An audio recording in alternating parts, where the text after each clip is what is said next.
Clod AI এর নাম আমরা হয়তো সবাই শুনেছি। ইতিমধ্যে আমি আমার চ্যানেলে বিগিনার টু অ্যাডভান্স লেভেল পর্যন্ত ক্লড এআই এর ভিডিও কিন্তু আপলোড করেছি। তো আজকের ভিডিওটিতে আমরা দেখে নিব কিভাবে আপনি খুব সহজে ক্লড এআই দিয়ে একদম দ্রুত কয়েক মিনিটের মধ্যে একটি ইন্টারেক্টিভ ড্যাশবোর্ড তৈরি করতে পারেন। তো আমি ক্লড এআই ইন্টারফেসে আছি। আপনি অনলাইনে গিয়ে ক্লড এআই লিখে সার্চ দিলে এরকম একটি ওয়েবসাইট চলে আসবে। অ্যাকাউন্ট ক্রিয়েট বা অন্যান্য প্রসেস না জানলে আমার চ্যানেলে ক্লড এআই যে ডিটেইল ভিডিও আছে ওইটার লিঙ্ক আমি এই ভিডিওর ডেসক্রিপশনে দিয়ে দিব, ওখান থেকে দেখে নিতে পারেন। তো আমি তার সাথে এইভাবে কথা বলা শুরু করতে পারি।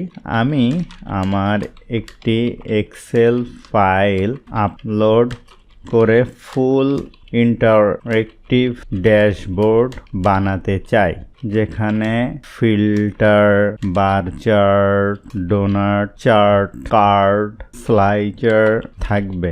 আমি কি প্রম্পট দিব? দেখেন, এটা তাকে আমি জিজ্ঞেস করে দিলাম। আমি আমার একটি এক্সেল ফাইল আপলোড করে ফুল ইন্টারেক্টিভ ড্যাশবোর্ড বানাতে চাই, filter, bar chart, donut chart, card, slider থাকবে। আমি কি প্রম্পট দিব?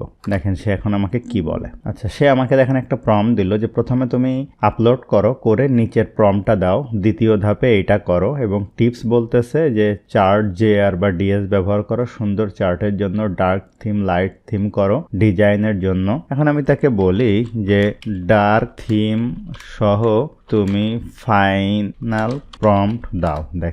দেখেন এখন কি বলতেছে, তুমি এটা কপি করো আর এক্সেল ফাইল আপলোড করে এটা দাও। তো আমি এখন দেখেন এটা কপি করলাম। করার পরে আমি এই বাম থেকে নিউ চার্টের উপরে যাই, যাওয়ার পরে এই যে এখান থেকে অ্যাড ফাইলসে যাই, অ্যাড ফাইলস অর ফটো। আমার ডেস্কটপে একটা সেলস ডেটা আছে, আমি এটা ওপেন করি। করার পরে সে আমাকে যেটা বললো সেই জিনিসটাই আমি তাকে দেখেন এখানে দিয়ে দিচ্ছি। আমি এখান থেকে দিয়ে দিলাম। এখন সে কিছুটা সময় নেবে এবং আমার সামনে একটি ড্যাশবোর্ড সে ক্রিয়েট করে দেখাবে। দেখেন সে ডেটা অ্যানালাইসিস করতেছে। দেখেন ড্যাশবোর্ড তৈরি করছি, ডেটা সম্পূর্ণ বিশ্লেষণ হয়েছে। দেখেন এখন সম্পূর্ণ ইন্টারেক্টিভ এইচটিএমএল ড্যাশবোর্ড তৈরি করছি।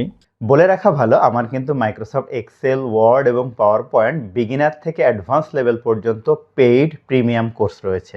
সেই সম্পর্কে জানতে ভিডিওর ডেসক্রিপশনে দেওয়া ওয়েবসাইট অথবা নিচে দেওয়া হোয়াটসঅ্যাপ নাম্বারে যোগাযোগ করতে পারেন। এখন দেখেন আমার বাম পাশে এরকম লিখছে যে ড্যাশবোর্ড সম্পূর্ণ তৈরি, এখানে যা যা আছে। এবং ডান পাশে দেখেন কত দারুণ একটা ইন্টারেক্টিভ ড্যাশবোর্ড সে তৈরি করছে। এখন কথা হচ্ছে এটা আমি কিভাবে ব্যবহার করব বা কি করব।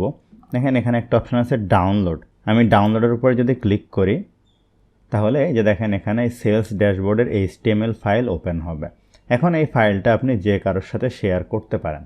আমি এইখান থেকে এই যে ওপেন ফোল্ডারে গেলাম, দেখেন এই ফাইলটা, এটার উপর যদি আমি এখন ক্লিক করি তাহলে দেখেন সেই ইন্টারেক্টিভ ড্যাশবোর্ডটা আমাদের সামনে চলে আসলো। এবং এটা কত দারুণ! দেখেন টোটাল অর্ডার কত, রেভিনিউ কত, গ্রোস সেলস কত, অ্যাভারেজ অর্ডার ভ্যালু কত, ডিসকাউন্ট কত। এবং এটা কিন্তু ফুললি ইন্টারেক্টিভ। দেখেন এটা ক্যাটাগরি অল। আমি যদি ইলেকট্রনিক্সের উপরে ক্লিক করি তাহলে টোটাল সেই অনুযায়ী ইন্টারেক্টিভভাবে চেঞ্জ হচ্ছে। অ্যাক্সেসরিজের উপরে ক্লিক করি, সেই অনুযায়ী চেঞ্জ হচ্ছে। আমি অলের উপরে ক্লিক করলাম। আবার দেখেন রিজিয়ন, আমি শুধু ইস্ট জোনের দেখতে চাই তাহলে ইস্ট জোনেরটা চেঞ্জ হইলো। যদি আমি সাউথ জোনেরটা দেখতে চাই, দেখেন সাউথ জোনেরটা আসলো। তার মানে কত দারুণভাবে এই কাজটা আমি খুব সহজে করে নিলাম। এই ফাইলটা আমি এখন যে কাউকে দিয়ে দিলে সে কিন্তু এই ড্যাশবোর্ডটা দেখতে পারবে এবং আপনার এই কাজ দেখে সে অনেক বেশি ইমপ্রেসড হবে। তো আমি এই ফাইলটি এবং প্রম্পটটি ভিডিওর ডেসক্রিপশানে দিয়ে দিব, সেখান থেকে আপনি খুব সহজে ডাউনলোড করে নিতে পারবেন। তো আশা করছি ভিডিওটা আপনাদের জন্য হেল্পফুল ছিল। ভিডিওটি ভালো লাগলে অবশ্যই লাইক করবেন, কেমন লাগলো কমেন্ট করবেন, আপনার বন্ধুদের সাথে শেয়ার করতে ভুলবেন না।